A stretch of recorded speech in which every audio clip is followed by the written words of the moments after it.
Hey everybody, this is Perch. This is a reasonable question that some people have asked, I think, in the comments of some of the videos, and it's a truthful one. So earlier this week, the news came out. Actually, it came out about 2 months ago, but it was kind of ignored, which is sad in itself. That Chris Claremont was working on something X-Men related, appears to be Gambit. Now we know a little bit more because he's posted new photos and he's working on Gambit. So what does that mean? Again, new title, limited series, part of X-Men Legends. Nobody really knows, and we'll find out when we find out, but hopefully soon. Hopefully this is something for December. Now, I'm a fan of Chris Claremont. Several of the best stories I think came out of him. I think he's a very detailed writer. I think he puts a lot of complexity. He introduces subplots. He's delivered some amazing memories to me as a reader.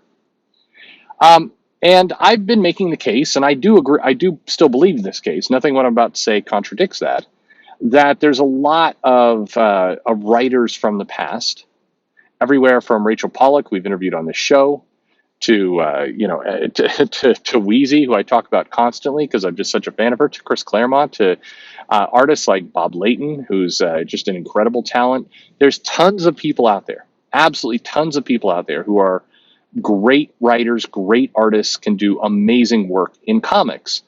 And I think that the publishers should absolutely be picking up the phone and giving some of these people a call, getting them onto books. It's crazy not to, especially in a world where we're struggling to kind of make certain concepts land. I mean, by the way, just as a kind of a sneaky thing, I don't know what sneaky is the right word, but if you want to make America Chavez go over, right? You're struggling to get America Chavez to work from a kind of classic comic fans. You're hoping that new comic fans will come in and read America Chavez, but it's not really happening. Why not go to Joe Kelly? Why not go to Chris Claremont? Why not put Chris Claremont America Chavez with a classic artist and see what happens? Why not? This is a writer who won over a lot of these hardcore fans that now dislike your direction. Put them on some of these new characters and see what they can do. I mean, it just is an option. It'd be funny trolling if nothing else, if it doesn't work, but Joe Kelly created the character, so maybe it's time to give him another crack at it. Let's see what happens. But the part I wanted to get to in this video is more along the lines of just being honest. If today you waved a magic wand and Chris Claremont was suddenly the new writer for X-Men, we're going to relaunch Uncanny X-Men #1. Chris Claremont's on there, and off we go with a new Claremont book. Is that a guaranteed hit? Is it guaranteed that all the old memories, all the amazing things that happened in the 80s, all of those great storylines, it's like they're rebirthed and we're right back and we're getting all this stuff again, and suddenly it's where it was? The answer is probably no. I want to see all these people on books. I absolutely want to see a return of some of these creators who not only can deliver great stories but paid their dues, and I think they deserve it. But we would be kidding ourselves to assume everything can just go back to the way it was, even if we bring in these classic writers. If we're bringing Chris Claremont, he's suddenly writing X-Men again, I'm pretty sure I would enjoy that title. I suspect, because I like the way Claremont paces, and I like the way he puts work out. But even you go to Extreme X-Men, or what was I think he was on Extreme X-Men, wasn't that the title he was on?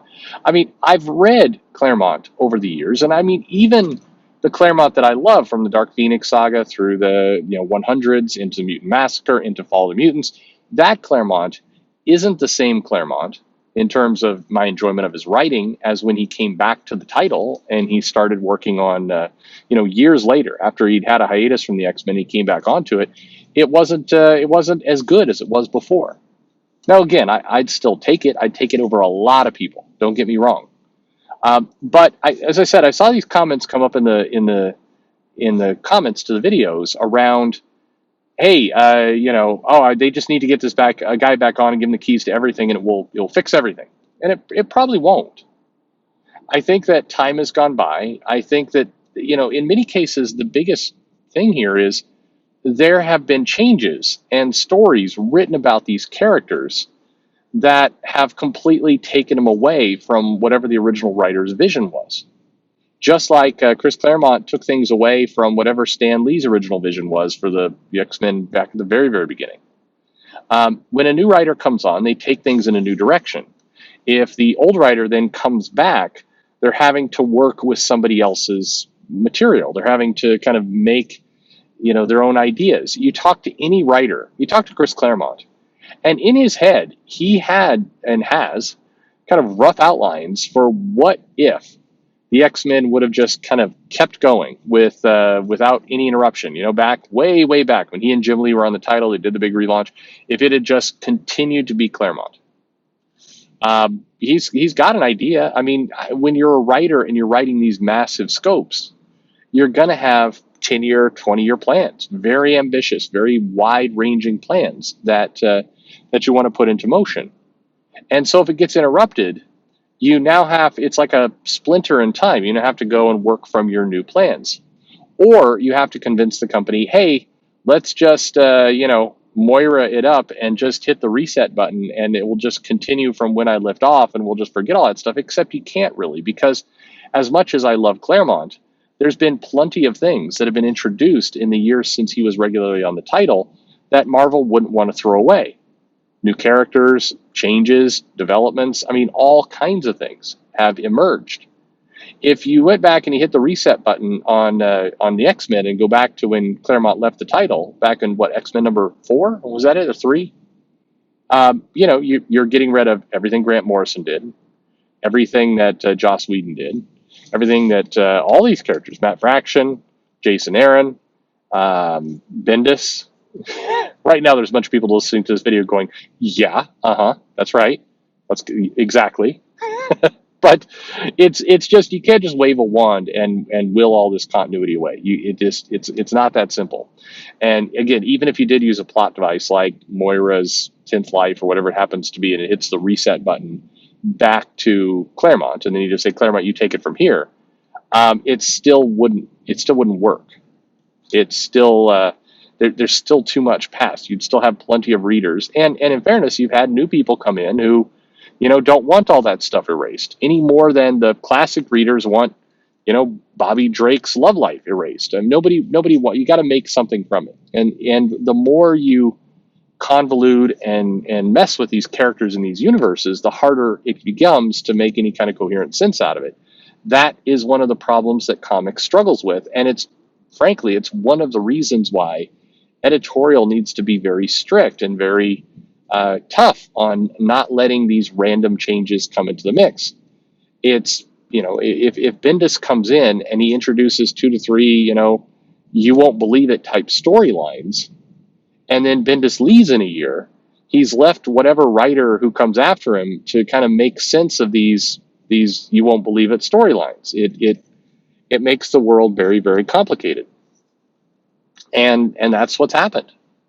We now have a world where so many hands have been in the dish that it's not like a Claremont, if he was to come back and was to be on X-Men in 2021, it's not like it would just instantly give you all the feels of 1980. Now, in fairness, I'm willing to take that chance. Like, let's see what that looks like. All the same, if it's not as simple as you put Ann Nocenti on Daredevil. There's a lot of things that get erased there. If suddenly you recreate Doom Patrol with Rachel Polk, that would actually work probably just about fine. Anyway, it's fair to say, and as people brought up in the comments, you can't just bring in a classic creator, will it all into existence, and have everything magically get better. It wouldn't work that way. So that's it. You think about the world in pros and cons. I realized, by the way, I was talking to somebody and they had never heard of this idea of when you're faced with a decision, you make a pros and cons list. And you've never heard of that? I mean, the basic premise is you put the idea down there and you say, here's the good things that would happen, here's the bad things that would happen. And it forces you to kind of evaluate if this is a good decision, bad decision, by being honest about, the drawbacks, because there's nothing that is all positives, no negatives. There's always some negatives there. So forcing yourself to kind of digest and think through the negatives helps you, prevent them from occurring, or, helps you make better decisions. Lots of good things to do with it. But I was surprised to hear like people had never heard of this pros and cons list, and I'm like, bizarre to me. However, that does answer a few things. Where when I come up with like a here's the good things, here's the bad things, people are like, oh, you're a fence sitter. It's like, no, I'm making a pros and cons list. Didn't you learn how to do this as a child? Like, who raised you? Wolves. That's the only answer. It's wolves. Anyway, there you go. What do you think? Is it complex, right? Bring a classic, amazing creator back. Does it solve all problems? What's left? Let me know your thoughts in the comments below. Like and subscribe, of course. And thanks for listening.